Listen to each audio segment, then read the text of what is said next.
Okay, magandang umaga Pilipinas sa ating mga kababayan. Alam niyo mga minamahal ko mga kababayan, pasensya na po kayo kung hindi po tayo nakapag-vlog nitong mga nakaraang araw.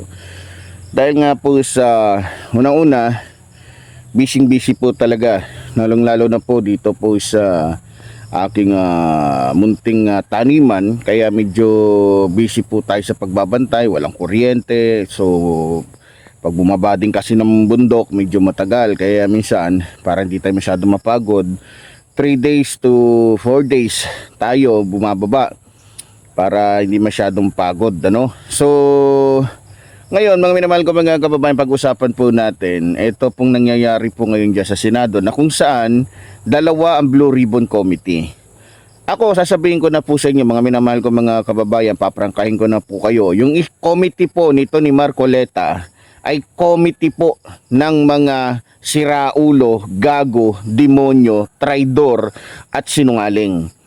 Ngayon, ako kung tatanungin niyo ko kung ano bang purpose, ano ba ang dahilan, ano ba talaga ang motibo nito ni Marcoleta kung bakit pinipilit nila na magsagawa ng hearing patungkol sa mga sinungaling na Marines, na kung saan pa iba-iba yung testimonya, na kung saan sa una't-una pa lang nabuking na sa kanilang mga kasinungalingan. Ang purpose po niyan ay para po baliktarin ang lahat, para po harangin yung impeachment trial laban po dito kay Vice President Sara Duterte na natuklasan na mayroong bilyon-bilyon po sa kanyang bank account.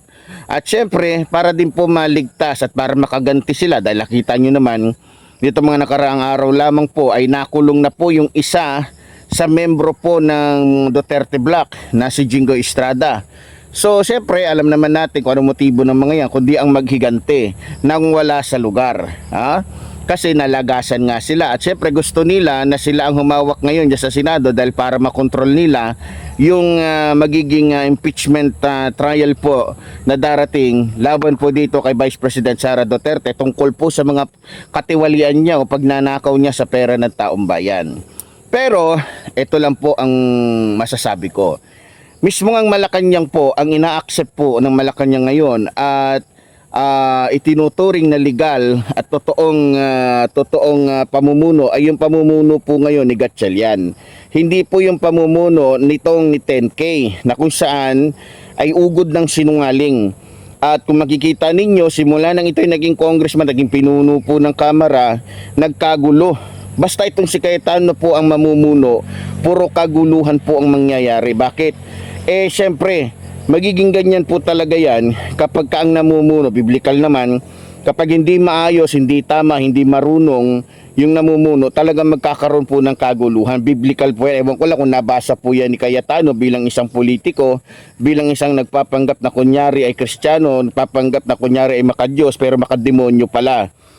Ngayon, para po sa akin, sinisiksik nila, sinasadya nila yung mga pangyayaring yan, para na po gumawa ng eksena para po tulad ng sinabi ko, sirain. Makita-kita nyo naman sa entrada pa lang, ang focus po ng kasinungalingan nitong 18 Marines na ito ay para sirain po o siraan lamang yung mga matitinong mga politiko, katulad po ni Tito Soto, katulad po ni Erwin Tulfo, katulad po ng iba pa. So yun ang sinasabi ko sa inyo. Syempre alam po nito ni Marcoleta, tingnan nyo si Marcoleta na may kasong plunder ang nanguna sa pag-iimbestiga. Bawal po yun. At saka kung may delikadesa po itong si Marcoleta, hindi siya mamumuno dahil unang-una may kaso siyang plunder. Pero dahil nga sa alam naman natin ang motibo nila, natural na gagawin niya yan. Dahil unang-una, puro mga kapal mooks po talaga yung pagmumukha ng mga yan. Pero ganun pa man, dahil ang Pangulo na po natin ang nagdeklara sa pamamagitan po ni Attorney Claire Castro, mukhang magpapatawag yata ng emergency meeting o ano pa man, kung ano man tawag dyan, dyan na po malalaman, no? Kung sino talaga ang totoo at kung sino talaga yung dapat na mamuno dyan ngayon sa Senado. Ngayon, kung sinasabi ni Alan Cayetano dahil hindi daw pwede, peke daw dahil sa 12 lang, mukhang napakalaking sinungaling naman niya. Parang wala siya sa panahon noon ni Drilon na kung saan nag-elect sila ng bagong pinuno na 12 lamang sila. Nandoon din si Pia Cayetano. So itong magkapatid na to, lalong na to si Pia Cayetano, grabe yung pagiging artista po nito. Akala ko senador lang to, tatahi-tahimik dahil wala naman tong nagagawa mga proyekto, akala ko talagang mabait, totoo at di sinungaling. Abay, grabe, mas matindi pa to sa kaartihan ni Vice President Sara Duterte. Pero ganoon pa man, mga minamahal ko mga kababayan, isa lang pong masasabi ko dito kay Mercoleta. Walang pwedeng paniwalaan sa mga sinasabi ninyo. Dahil unang-una, magmula sa nag-iimbestiga at sa mga tinawag ninyong resource persons, ay puro mga sinungaling. Ngayon, sinasabi ni Pia Cayetano, sinasabi ni Loren Legarda na kung saan kasama din sa mga nabanggit sa 18 Marines. Nagtataka nga ako bakit hindi nabanggit. Sumipsip kasi. Biro mo, sabihin ba naman ni Legarda, mga bayani daw itong 18 Marines. Paano naging bayani? Madam Senadora Loren Legarda, paano naging bayani yung sinasabi mo mga bayani? Na alam mo ba kung anong mga record ng mga yan? May magandang record ba yung mga yan? Unang-una, hindi pwede maging bayani yung mga yan dahil unang-una walang magagandang record yung mga ex-marine na yan.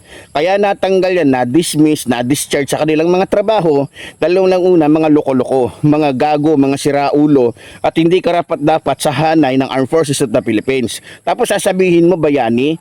Bayani talaga para sa iyo bayani kasi unang-una, o nga pa naman pala, naalala ko pala na itong anak ni Loren Legarda ay nalalagay sa mga mabibigat na issue na kung sa pinababayad ng bilyon-bilyong piso dahil sa hindi nagbabayad ng tax. O nga pala, kaya pwede na kaya sumisip-sip, kaya todo itong si Loren Legarda dahil sa naaalanganin din yung anak niya. Kaya naman syempre magpapakaina, di ba? Pero hindi pa rin uubra yan dahil unang-una etong 18 Marines na ito, sa totoo lang, tinanong na po ito. Nung unang-una pa lang na lumabas sila, nagkamali-mali na po sila dahil nagkamali-mali na ito si Baligod, maging sa kanyang mga testimonya, maging itong 18 Marines, tumigil muna sila. Nag-practice muna sila ng 8 buwan. Inulit-ulit yung tanong, nag-practice, gumastos ng gusto itong si Mike Defensor at si Sara Duterte para lamang maging prepekto yung kalalabasan ng kasinungalingan nitong 18 ex-Marines na kung saan walang mga maaayos at walang magagandang records sa Armed Forces of the Philippines. Kaya paano naging bayani yung mga yan? Buti sana ko si Senador Trillanes yung mga yan na kaya lamang nakasuhan ng rebellion dahil sa pagtatanggol niya. Yun ang totoong pakikipaglaban sa taong bayan. Nagsalita siya, nag-aklas sila na active pa sila.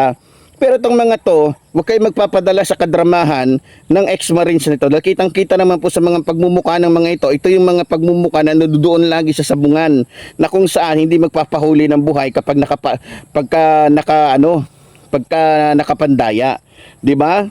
So ganun pa man mga minamahal ko mga kababayan, isa lang masasabi ko rin dito kay Alan Cayetano, maging kay Marcoleta, para paniwalaan kayo ng taong bayan sa mga pinaggagawa nyo dyan, sa mga kalokohan nyo dyan sa Senado, patunayan nyo muna yung mga unang pinangako ninyo.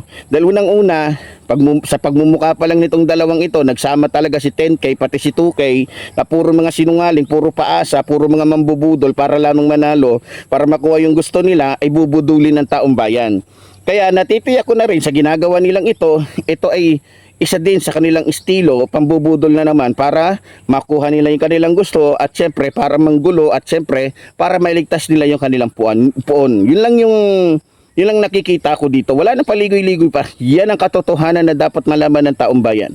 So muli po sa mga kababayan natin, sa mga nanonood po, paki-share naman po at syempre ang request ko lamang po sa ating mga kababayan, please naman, huwag po kayo mag-skip ng ads dahil para kahit pa paano po tayo po ay makasurvive. So muli po tuloy po sinasabi ng lingkod, mabuhay po ang ating bayan, mabuhay po ng mamahal sa ating bayan. Maraming salamat po.